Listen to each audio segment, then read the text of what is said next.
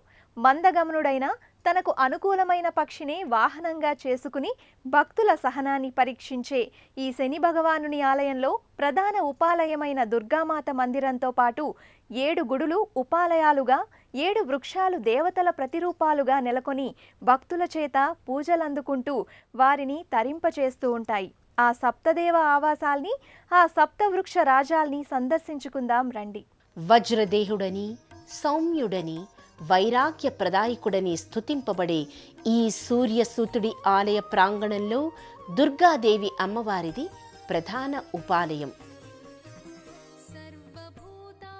అమ్మవారి రాజగోపురం ఏక కలస దొంతరతో, సింహ ప్రతిమలతో, ఆలయ వాస్తు శిల్ప శోభతో అందగిస్తుంది. భవంతు పరమోక్తయః సర్వస్య బుద్ధిరూపేణ. హసిత వదనంతో, విశాల నయనాలతో, గులాబీ రంగు పాలరాతి శిల్పంగా, చతుర్భుజాలతో ఈ దేవి దర్శనమిస్తుంది. కళాకాష్ఠాదిరూపే. కుడివైపు శూల అభయ హస్తాలతో, ఎడమవైపు వరదహస్త కుంకుమ భరిణ ధారణతో, అరుణవర్ణ వస్త్ర శోభతో, ఎదుట శివలింగం పంచవక్త్ర కోహళి నాగ పడగలతో అలరారుతుండగా నిండైన ఈ దేవతామూర్తి ఘంటానాద కర్పూర దీప హారతుల్ని అందుకుంటూ తనను శరణన్న వారిని కటాక్షిస్తూ ఉంటుంది. నమోస్తుతే సృష్టిస్థితి వినాశానాం శక్తిభూతే సనాతని. ఈ ఆలయంలోని 7 గుడులు ఉపాలయాలుగా, 7 వృక్షాలు దైవ వృక్షాలుగా అర్చింపబడుతూ ఉంటాయి.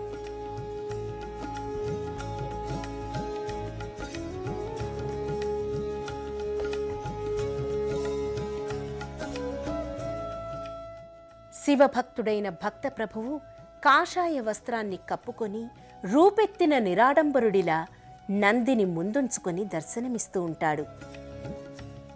మరో చిరు శిలా వేదిక మీద జ్ఞాన ప్రదాయకుడిగా కనిపిస్తాడు జ్ఞానేశ్వర మహారాజు.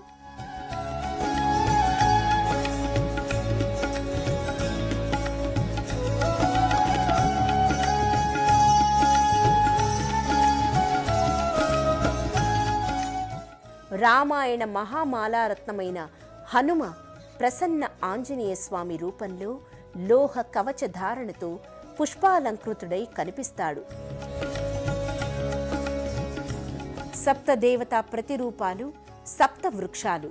ప్రకృతి ఆరాధకులైన భారతీయులు తరుదేవోభవ గురుదేవోభవ అనే సంప్రదాయాన్ని పాటించేవారు. ఒక వృత్తాకార కట్టడం లోపల ఈ సప్త వృక్షాలు భక్తుల ప్రదక్షిణల్ని, పూజల్ని అందుకుంటూ ఉంటాయి. వీటిలో వేప చెట్టు ఆదిశక్తిగా, జిల్లేడు చెట్టు ఆది గణపతిగా, రావి చెట్టు విష్ణుమూర్తిగా, శివరావి చెట్టు శివుడిగా, మేడి చెట్టు దత్తాత్రేయుడిగా, ఉసిరిక చెట్టు శ్రీకృష్ణుడిగా, మారేడు చెట్టు మాతృస్వరూపిణిగా ఆరాధింపబడుతున్న ఈ ఆలయం ఇటు ప్రకృతిని ప్రాణప్రదంగా పూజించాలని, భౌతికాతీత దివ్యశక్తుల్ని భయభక్తులతో అర్చించాలని భక్తులకు ప్రబోధిస్తుంది. తిలల నుండి తీసిన నూనెనే తైలం అంటారు. ఆరాధకులు ఆ తైల ధారలతో శనివారాలలో శనేశ్వరునితో పాటు నవగ్రహాలను అర్చిస్తూ ఉంటారు.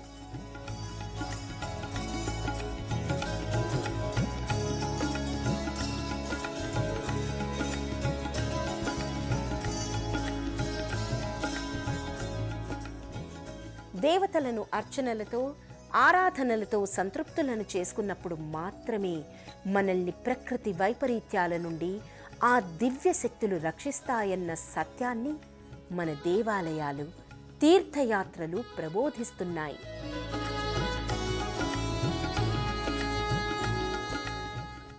బ్రహ్మ మానసపుత్రుడు దక్ష ప్రజాపతి. ఈ దక్షుని పుత్రికలలో సంజ్ఞాదేవి ఒకరు. సూర్యునికి పత్ని అయిన సంజ్ఞాదేవి మార్తాండుని తాపాన్ని భరించలేక తన నుండి ఛాయాదేవిని సృష్టించి సూర్యుని వద్ద ఉంచి తాను అదృశ్యమవుతుంది. దినకరునికి ఛాయాదేవికి జన్మించిన శనేశ్వరుడు ప్రతిష్ఠితుడైన క్షేత్రమే ఏనుగుతల గ్రామం. ఏనుగుతల ఆకారంలో ఒక శిలాశాసనం ఈ గ్రామం దగ్గర ఉండడంతో ఏన్కతల నామం ఈ గ్రామానికి వచ్చింది. కాలక్రమంలో వ్యావహారికంలో ఎన్కతల గ్రామంగా రూపాంతరం చెందింది. ఈ గ్రామ దేవాయతనంలోని శనీశ్వరునికి నిత్యం ఉదయాలలో తైలాభిషేకాలు, మధ్యాహ్నం అర్చనలు, ఆరాధనలు జరుగుతాయి. ఇక్కడ పూజా విశేషాల కార్యక్రమాలు వచ్చేసి నిత్యం తైలాభిషేకం జరుగుతుందండి. ప్రతి శనివారము పొద్దున 6 గంటల నుంచి రాత్రి 7 గంటల వరకు ఆలయంలో నిత్యాభిషేకం జరుగుతూనే ఉంటుంది, తైలాభిషేకాలు. ఇక్కడ ప్రత్యేకత ఏంటంటే సంతానం కాని వారికి ఒక 11 వారాలు కానీ తిరిగితే ఫలితం ఉంటుందని భక్తుల విశ్వాసము. కష్టాలు దూరం చేసే స్వామి అని ఎన్కతల స్వామికి పేరుంది. తేనెవాన కుంభవృష్టిగా కురిసినట్లు శనేశ్వరుని విగ్రహం మధుధారలతో, తైలధారలతో అభిషిక్తమవుతూ ఉంటుంది.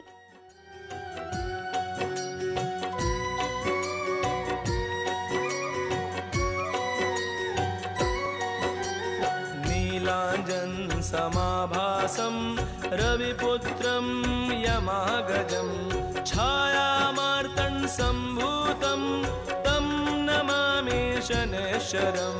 నీలాంజన్ సమాభాసం రవిపుత్రం యమాగజం ఛాయామార్తండ సంభూతం తం నమామి శనేశ్వరం. నీలాంజన్ సమాభాసం రవిపుత్రం యమాగజం ఛాయామార్తండ సంభూతం తం నమామి శనేశ్వరం. నిన్నెదుట పసుపు పట్టి కనుకుంకుమ తిలకాన్ని దిద్ది అంతరీయకంగా ఒక నీలి వస్త్రాన్ని, ఉత్తరీయాన్నిగా మరో నీలి వస్త్రాన్ని అలంకరిస్తాడు. ఆ తర్వాత తెల్లని పూలమాలికల్ని, ఎర్రని పూవంతుల హారాల్ని స్వామివారికి అలంకరిస్తాడు.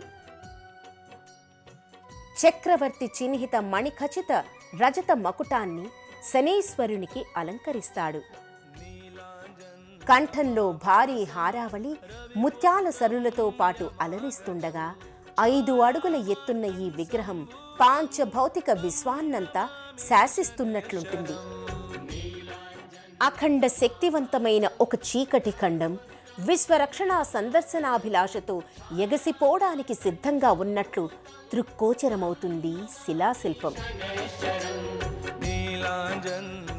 మధుధారల అభిషేకానంతరం స్వామివారు తారలతో తళతళలాడే నీలి మేఘంలా ఉంటాడు.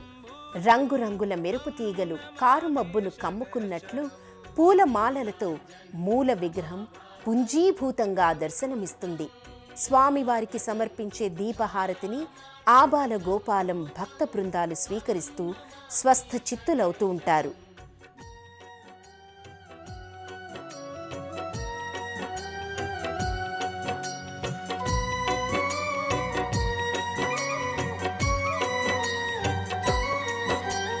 నీలాంజన్ సమాభాసం రవిపుత్రం యమాగజం ఛాయామార్తన్ సంభూతం తం నమామి శనేశ్వరం. నీలాంజన్ సమాభాసం రవిపుత్రం యమాగజం ఛాయామార్తండ సంభూతం తం నమామి శనేశ్వరం. నీలాంజన్ సమాభాసం రవిపుత్రం యమాగజం. హైదరాబాద్ నుండి ఫతేపూర్, మహాలింగపురం మీదుగా ఎన్కతల చేరుకుని శ్రీ శనైశ్వర స్వామిని దర్శించుకోవచ్చు.